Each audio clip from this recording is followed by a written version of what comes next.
Hello everybody, and this is Tracy Markley from Tracy's Personal Training Pilates and Yoga Studio, and the author of many books on stroke recovery, fall prevention. One's getting ready to come out in the brain in a couple of weeks, so I'm real excited about that. So I interact with a lot of you guys, hundreds, thousands of you guys, in my stroke recovery support group that I run on Facebook. I also run one in town live where I live, but we actually haven't been able to meet because of the coronavirus. And I interact with a lot of you guys in other stroke recovery support groups in Facebook as well. And I get reached out from people all over the world. This week I probably had over 35 messages from people, private and messenger, and some emails through my website asking me a lot of questions. And that happens often. That's why I make these videos, to try to answer questions and help you guys. And that's why I've created the books too. So I understand from my work and what I've experienced working with different physical therapists in different areas that I've lived. Some are great, some are not so great. But when I hear your guys' stories, when you guys ask me for help, thousands of you guys who are recovering from a stroke have either had just too limited of a physical therapy, not good physical therapy, maybe good physical therapy, depends on where you've gone, but most of the time you don't get enough physical therapy to get through as far as stroke recovery can take place. I know people still getting results 3 to 5, 6 years after their stroke. So every person's different, every recovery is different, every stroke is different, and every therapist is different. It's vast amounts of ways that either guide you or limit you.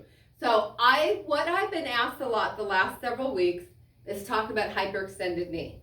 Yes, I spoke about that in my new book. It just came out. And I'm going to do a little video to try to share with you guys. So understand this too. When I hear from a lot of you guys, and I see it too, I've seen this for years, wherever I've lived. Someone goes to, someone, for example, goes to physical therapy because they have back pain.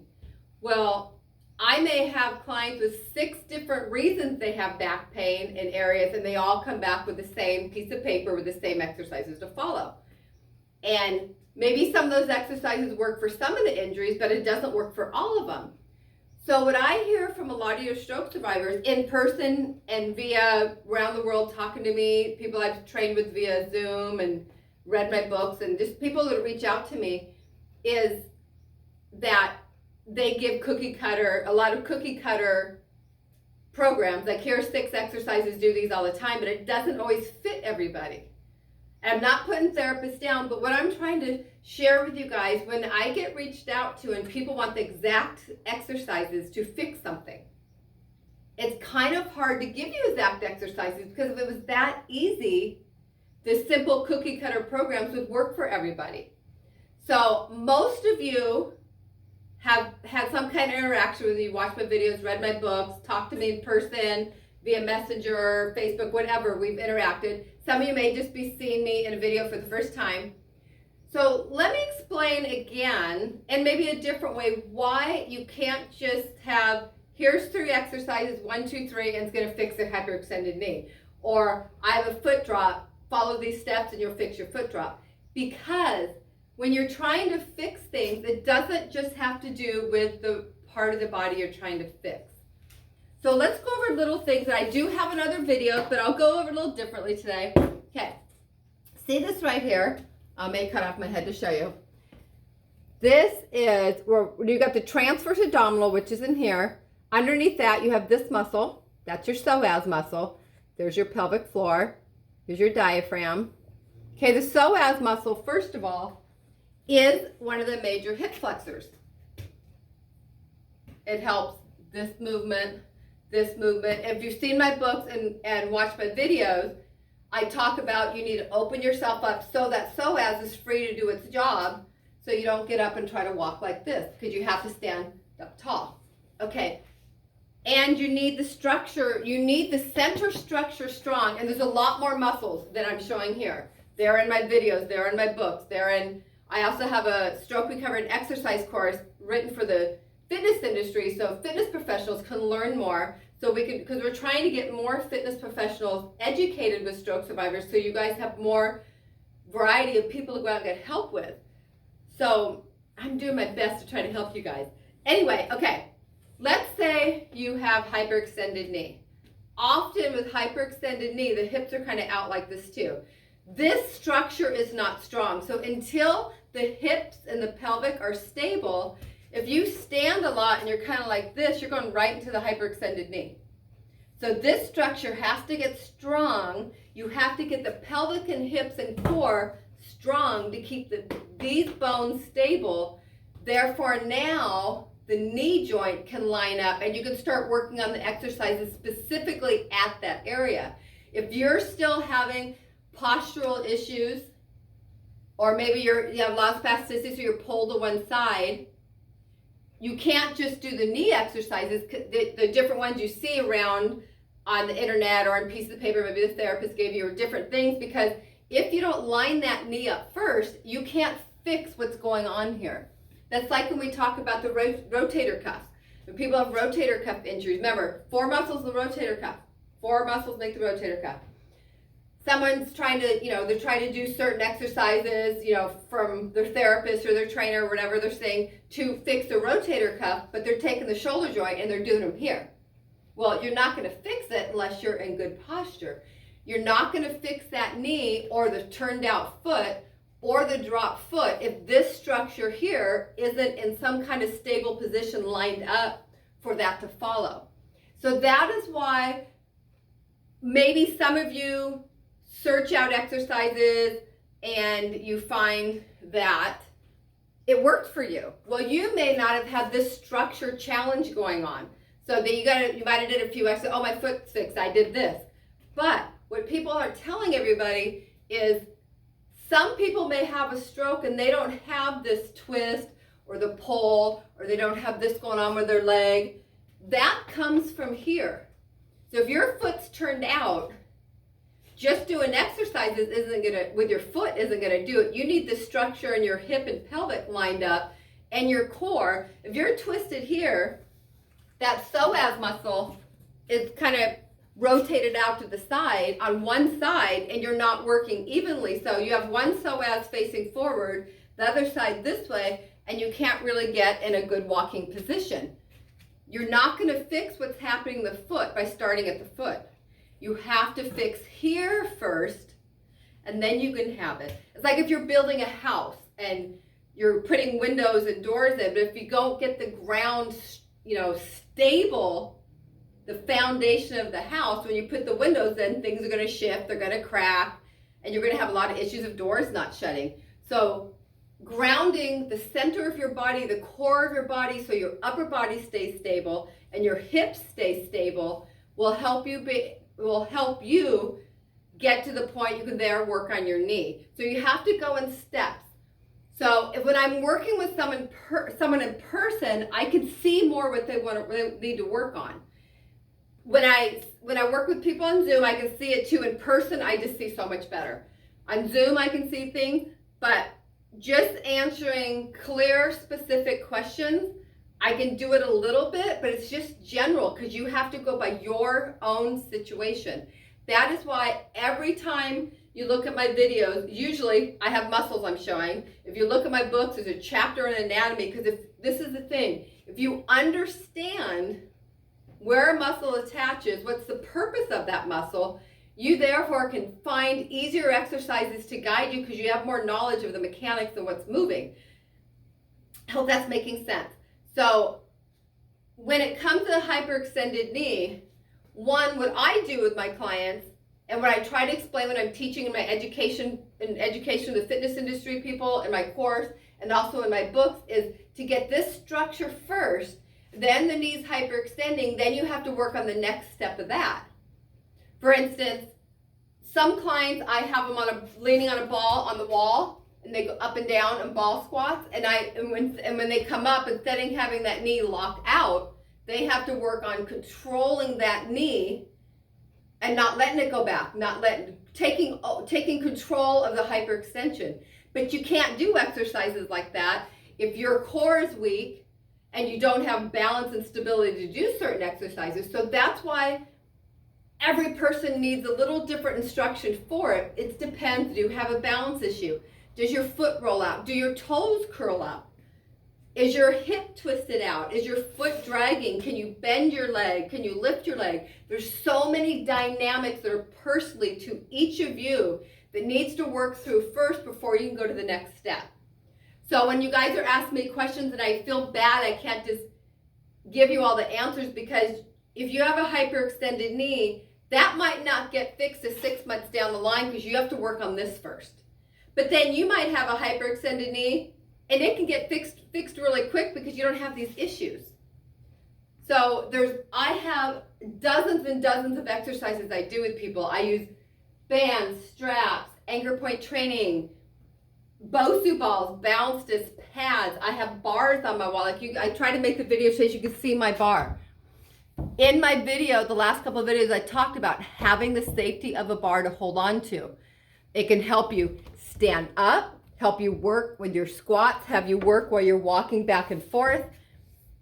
And it's very important to make your home have a safe but functional equipment for you to work with. So if you're working on standing, balancing, fixing your hyperextended knee, trying to work your foot, coming back in and, getting this moving again instead of just dragging with you, and your balance isn't very good, getting a pole on the wall, a bar, like a ballet bar, some kind of bar where you can hold onto it stable, because like I mentioned in the last couple of videos and in the books, if you don't balance real well, but you're trying to work on it, one, you're not going to be safe, and safety is always first. Two, you're not going to try to really get up in your good posture and do things because you're going to limit what you're doing because you don't feel safe. So if you have a bar, you can go further with what you're trying to do. You can get them on Amazon. You can get them at like ballet type dance stores. There's different ways you can get them. I have an 8-foot one over there I've mentioned in other videos. I have an 8-foot one in another room, and this one's about 5 feet. That one's actually a movable one, but my stepdad anchored it to the wall for me because I was trying to anchor it down with weights and I was hurting my back. So keep it, so if you're walking, you have to grab it, you've got stability. Plus, if you have the bar and you can work with it, with the exercises that I teach in my videos and books and everything that I try to share with you guys, you're going to be safer. Plus, if you have that bar and you can grab it, you're teaching your brain and your body connecting to quicker reaction times. And that's what a lot of stroke survivors also need to relearn, is where your arms are in space, how quick, how high you have to move to grab something for safety, your brain connecting to what's around you. Because often stroke survivors, their proprioception and spatial awareness to where their limbs are in space, or the items, how high you have to lift your foot to step over items. You have to relearn that. You have to relearn that subconsciously. And then as you're training to relearn it, you have to exercise and do your physical therapy consciously. Like, I'm lifting my foot, I'm moving my foot, I'm lowering my foot, until your brain takes over and starts doing it for you again. So, a couple more tips with the hyperextended knee and foot drag and everything. If your knee, hyperextends out, of course, you need this strong, and I have stuff all over the place to help you guys. You need this strong and safe. You need to get the hips, shoulders, torso, the trunk of your body solid, so your feet can be grounded to relearn where they need to do, to line up the knee joint, the ankle joint. And I forgot what I was going to say. So with that, when you are sitting, don't sit in the position you don't want to stand up in. When you're talking to people, don't pop into that hyperextended knee and stand there. Work on holding it there. It will be easier to hold there as you get your core strong and engage your abs and help pull those hips over. So you have to work the structure of the body mechanically, how it works. So I hope this has helped you. I'm not trying to blow anybody off by not giving you clear-cut answers of step 1, 2, 3, 4, 5, what to do. Because like I said, there's so many things about it. One more thing before we go. I always have one more thing before we go in the videos. Okay, your spine. Here is, I mentioned this is your multifidus muscle. That's deep spine muscle, okay? Here is this cut out small version of it right here. If you look right here, is it upside down? No, it's not upside down. The words are probably backwards, but you can, right here, there's the rotator muscle. So you have the multifidus is right deep in here. Then you have the rotator muscle. Okay. The spinal rotator muscles is where the first beginning the message from the brain to the spine to begin rotation. So if you're stuck in a rotation, if you can't rotate much, because when you walk, your spine rotates. If you don't train the body from the deep inside out and get all those muscles in here that take the message first to work, and you're trying to work from the outside in, it doesn't work as well. It's going to make you more frustrated. You can get injured. And so you could have spasticity in some of those deep rotating muscles that keep your spine a little more rotated. Which, if your spine is rotated, your pelvic is rotating, the foot's out, and more chance of getting the hyperextended knee. So, I hope this makes sense. I hope it helps. Look at my other videos. Look at the books I have put so much anatomy in the books to help you guys learn, because knowledge is power. If you can, you don't have to learn every muscle to a T like someone in physical therapy or training should do, but if you can look and see the anatomy and kind of go, okay, that makes sense. When you go to exercise, it will make sense. For example, this muscle and these muscles, that's good posture right there. So right now, I'm in good posture. I'm doing this, all these muscles are following along with me. So that means these deep core muscles are imbalanced, weak, maybe have spasticity, whatever it is for you, it's not lined up right. So you need to get those muscles and all those deep muscles in that structure to line up. Like I said in the beginning, that psoas muscle. The psoas muscle attaches at the 4 of the 5 lumbar vertebrae. That's your low back. It starts in your low back, crosses through the midline of your body, through the pelvic, and attaches at the front, attaches at the thigh bone. It goes from the back to the front. So if you have that muscle kind of in spasticity pulling, it's throwing all kinds of things off. And that psoas is so important in everything we do. It's like they're all good muscles, but it's a major muscle for movement.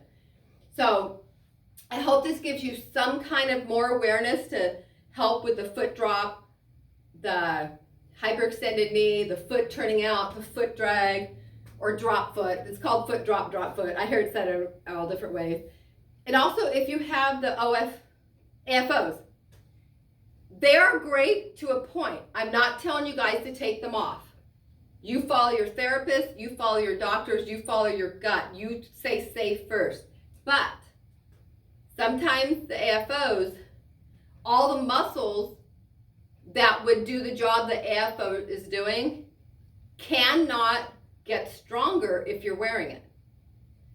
So depending on my clients when I'm with them and who they are and their condition, some of them may take them off in their training, others won't. It depends on their situation.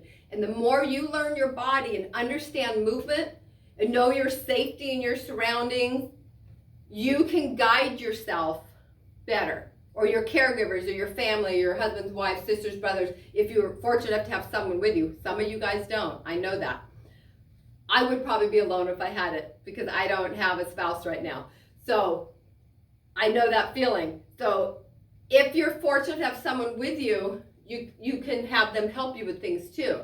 So besides that point, get your body core, stabilize hips, stabilize your rib cage, your diaphragm, your hips. Then the limbs, whether you're working your arms or legs, have more of a chance to come back, and get your posture straight. Remember, brain, spinal cord. The brain sends messages to your spinal cord, then it moves out to your body. If your body is in poor posture, the communication between the brain and the spinal cord can not work as well.